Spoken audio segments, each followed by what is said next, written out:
तो सुख समृद्ध विज्ञान और हमारे यूनिक हेल्थ कंसल्टेंसी के सुधी दर्शकों को मैं बताना चाहूँगा, आज का विषय थोड़ा सा अलग है इस वीडियो का, लेकिन आप लोग ध्यान देंगे। आपने सुना होगा कि एक हुंजा घाटी है हिमालय पर्वत पर, जो आजकल गुलाम कश्मीर यानी कि जो पाक अधिकृत कश्मीर में पड़ती हुंजा वैली, वो पहले भारत का हिस्सा थी और हम तो ये मानते हैं कि वो आज भी भारत का ही हिस्सा है।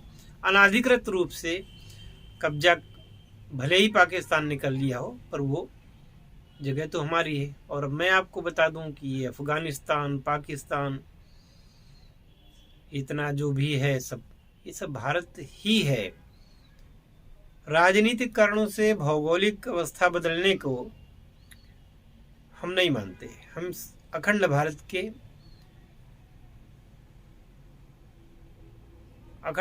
के हम चाहने वाले हैं और हमारी इच्छा है कि ये अखंड भारत पूर्ण बने। तो हुंजा घाटी के लोग 150 साल 200 साल तक आराम से जीते हैं। बताया जाता है कि वहां पर 90 साल की महिला भी गर्भवती होकर के संतानोत्पत्ति करती है। और आप लोग हंसेंगे, लेकिन ये सत्य घटना है कि हुंजा वैली के जो लोग रहते हैं, वहाँ की 90 साल की किसी बुढ़िया को अगर आप देख लेंगे तो वो आपको लगेगी 30 साल की, और आप उससे शादी करने को तैयार हो जाएंगे। ये बात हंसने की थी, लेकिन ये हंसने की बात नहीं है वहाँ पर। तो ऐसा स्वास्थ्य, ऐसी जो आयु उनको मिली, वो किस कारण से मिली? जापान में भी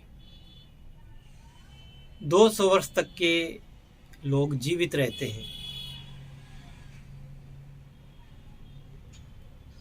हमारे यहाँ भी हिमालय पर्वत पर जो ऊंचे पहाड़ों पर काफी लोग रहते हैं, उनकी उम्र काफी हो जाती है और दीर्घायु को प्राप्त होते हैं। बहुत सारे लोग 100 साल से ऊपर के मिलेंगे आपको। जब हमारे यहाँ मैदानी इलाकों में भी 100 साल तक लोग जी जाते हैं, तो फिर ऐसे स्थानों पर जहाँ पर कि वायु स्वच्छ है, वहाँ के लोग ज्यादा जीवित रहते हैं। जीवन का संबंध वायु से अत्यधिक है। शास्त्र में प्रमाण है, इसमें बताता हूं मैं। वायुरायुर्बलमायुर्धाता वायु शरीरिणाम वायुर्विश्वमेवं सर्व प्रभुर्वायुश्च कीर्तितः। इस श्लोक में बताया गया है कि वायु आपकी आयु की रक्षा करता है, इसलिए वायु ही आयु है। आयु ही बल का मुख्य स्रोत है। वायु शरीरधारियों का पालन करता है। वायु से इस समस्त विश्व की स्थिति है, इसलिए वायु को प्रभु कहा गया है। सर्वा हि चेष्टा वातस्य सः प्राणा प्राणिनां स्मृतः तेनैव जायते रोगस्तेन चैवोपशाम्यति। सभी प्राणियों को सभी क्रियाएं उनकी जितनी हैं वायु की क्रियाएं हैं, अर्थात वायु के कारण ही होती हैं, इसलिए उसे प्राणियों का प्राण कहा गया है। वायु से ही रोग उत्पन्न होते हैं और उससे ही शांत होते हैं, दूर होते हैं। तो ये शास्त्र का प्रमाण है कि वायु को शुद्ध कर लिया जाए, वायु का सम्यक आप आहार करें, तो फिर जो है आपके सारे रोग दूर हो जाएंगे। दैहिक और भौतिक, मानसिक सारे रोग आपके दूर हो जाएंगे। तो जब कोई योग क्रिया सिखाने वाला आपको कहता है कि आप अनुलोम विलोम करें, कपाल भाती प्राणायाम करें, या और भी प्रकार के आप जो है योग करें जिससे कि वायु या प्राणायाम सही तरीके से हो, तो वायु का गमन शरीर में हो। अब आप जैसे देखें कि आप वायु को धारण करें, जैसे लंबी सांस खींच करके और आप वायु को रोकें, जैसे इस प्रकार से जो कुंभक प्राणायाम होता है, आप अपने भीतर फेफड़ों में वायु को भर करके रोकते हैं। तो ऐसा करते ही थोड़ी देर में आपको बल प्राप्त होता है। आपको लगता है कि नहीं, मुझ में ताकत आ रही है। तो जो लोग नियमित रूप से प्राणायाम करते हैं तो उनको बल क्यों नहीं प्राप्त होगा, उनका रोग क्यों नहीं ठीक होगा। तो सारे जो रोग हैं उनको शांत करने का उपाय प्राणायाम भी है। इसलिए जो आयुर्वेदज्ञ चिकित्सक हैं वो रोग की दवा देने के साथ साथ प्राणायाम भी करना सिखाते हैं। मैंने आप लोगों को बताया था कि मेरे फूफा जी की आयु जिस समय करीब 70 साल की थी और वो 30 साल से चश्मा लगा रहे थे, मात्र 15-20 दिन अनुलोम विलोम क्रिया करने से ही उनका 30 साल पुराना चश्मा उतर गया और आज भी वो 10 साल से चश्मा नहीं लगा रहे हैं। आज भी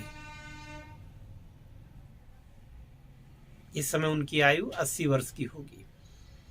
उनको 2 बार हार्ट अटैक पड़ा था, लेकिन जब ये क्रिया करने लगे तो आज तक फिर तीसरा हार्ट अटैक नहीं हुआ। तो ये तो प्राणायाम का प्रभाव है, वायु का प्रभाव है। और हार्ट अटैक भी जो होता है वो वायु विकार के कारण ही होता है। पहले जब शरीर में गैस बनेगी, गैस का अटैक होगा, क्रमशः उसका जब बढ़ता चला जाएगा तब फिर वो हार्ट अटैक के रूप में परिवर्तित हो जाता है। ये सभी लोग जानते हैं। तो मैं ये जो बताया मैंने कि वायु प्राण है, वायु ही प्रभु है। तो सम्यक रूप से अगर आप प्राणायाम सीखते हैं, वो करते हैं, तो आपकी आयु की रक्षा होती है। अब जहाँ पर प्रदूषण नहीं है, वायु प्रदूषण जहाँ नहीं है, वहाँ के लोग ज़्यादा जीवित रहते हैं। आजकल तो जो बड़े बड़े शहरों में है, जितने बड़े शहर, जितने विकसित शहर, उतने ही रोग और वहाँ उतने ही बड़े बड़े हॉस्पिटल, लेकिन ठीक कर नहीं पाएंगे, वो नहीं कर पाते। चाहे आप 1 लाख रुपए फीस देकर के भी किसी डॉक्टर को हायर करें, अगर वायु का सही आपके पास इलाज नहीं है सही ढंग से, तो आयु की रक्षा कोई नहीं कर सकता। आप देख रहे हैं ना कि बड़े बड़े पैसे वाले जो करोड़ों में खेलते हैं, असमय उनकी मृत्यु हो जाती है, पता ही नहीं चलता कि कौन सा रोग था।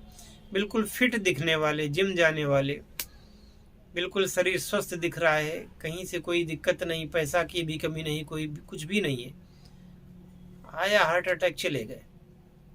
इस प्रकार से तो चूंकि बात यह है कि वो शरीर तो दिख रहा है कि स्वस्थ है, लेकिन भीतर से रोगों ने उसको जर्जर कर दिया है, पता ही नहीं चलता कब क्या हो गया।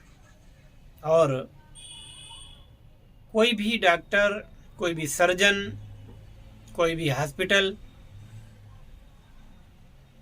वो उस चीज का इलाज करता है जो उसको दिखती है, जो नहीं दिखती उसका इलाज वो नहीं कर सकता। तो अब जो प्राणायाम इत्यादि से जो लाभ प्राप्त होते हैं, इसको तो लोग डिनाई करते हैं, बिल्कुल रिजेक्ट करते हैं कि ये सब क्या है, भारतीय पद्धति में है ही क्या। असल में क्या है कि हमारे देश में आज भी मानसिक गुलामों की कमी नहीं है। हर चीज में वो पश्चिमी जगत को फॉलो करते हैं, और पश्चिमी जगत में कितना अंधकार है ये किसी से छिपा नहीं है। वो पैसे में, हर चीज़ में, फैशन में, ज्ञान विज्ञान में भले ही आपको दिखते हों कि श्रेष्ठ हैं, परंतु उनकी जो जीवन प्रणाली है, उनका जो रहन सहन है वो दूषित है, गलत है और वैदिक नियमों के बिल्कुल प्रतिकूल है। इसलिए वहाँ के लोग जीवन का सुख नहीं उठा पाते। हमको आपको दूर से दिखता है कि बड़े सुखी हैं, लेकिन जो सुख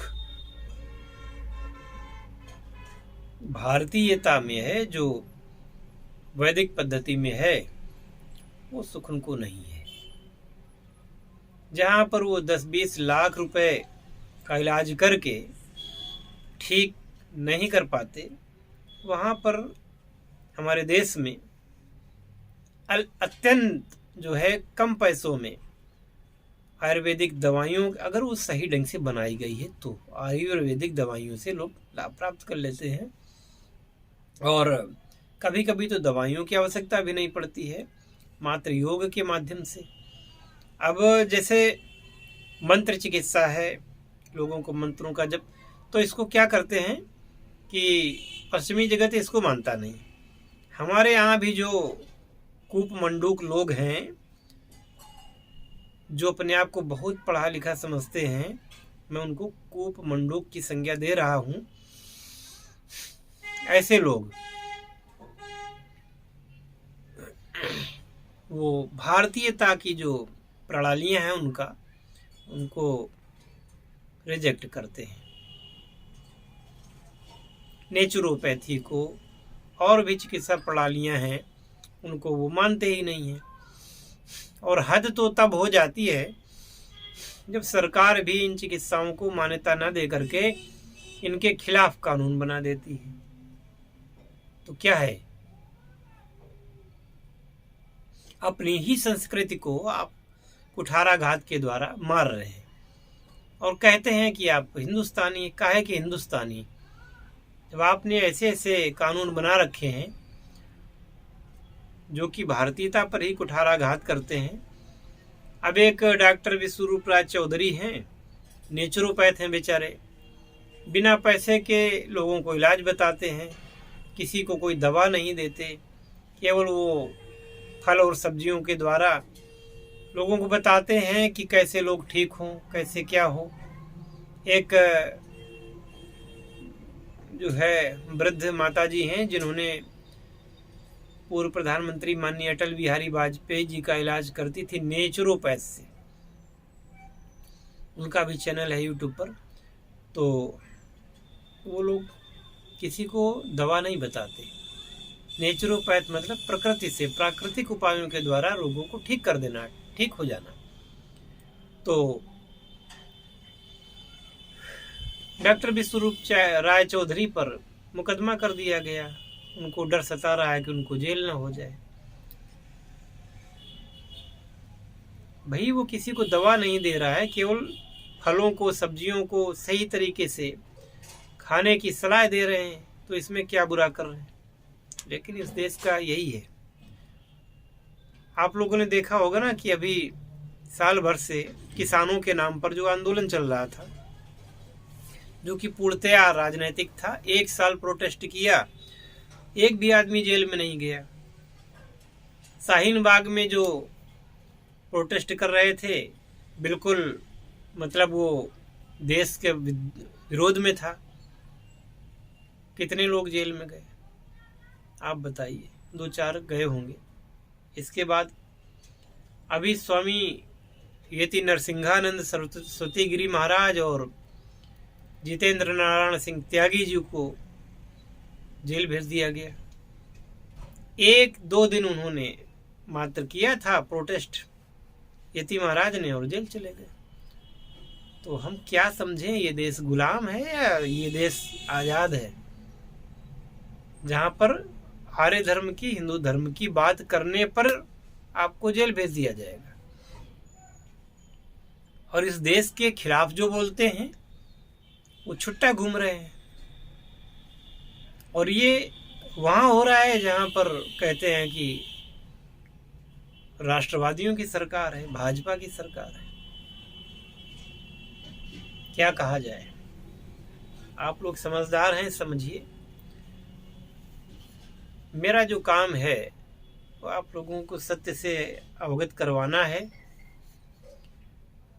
और मैंने ये सोचा है कि कोई मुझ पर ये न कहे कि बस इनके मन में जो आया बोल देते हैं, इसलिए मैं अब आपको सप्रमाण यानी उसमें श्लोक वगैरह पढ़ करके उनकी व्याख्या करके आपको मैं बताता हूँ, जिससे आपको इस बात का विज्ञान हो सके कि मैं कभी भी झूठ नहीं बोलता, चाहे मैं कोई प्रमाण दूं या ना दूं। तो इसी के साथ मैं इस वीडियो को यहीं पर विराम देता हूँ। मिलते हैं फिर नए वीडियो में। जय शिव शंकर, जय भोलेनाथ, हर हर महादेव।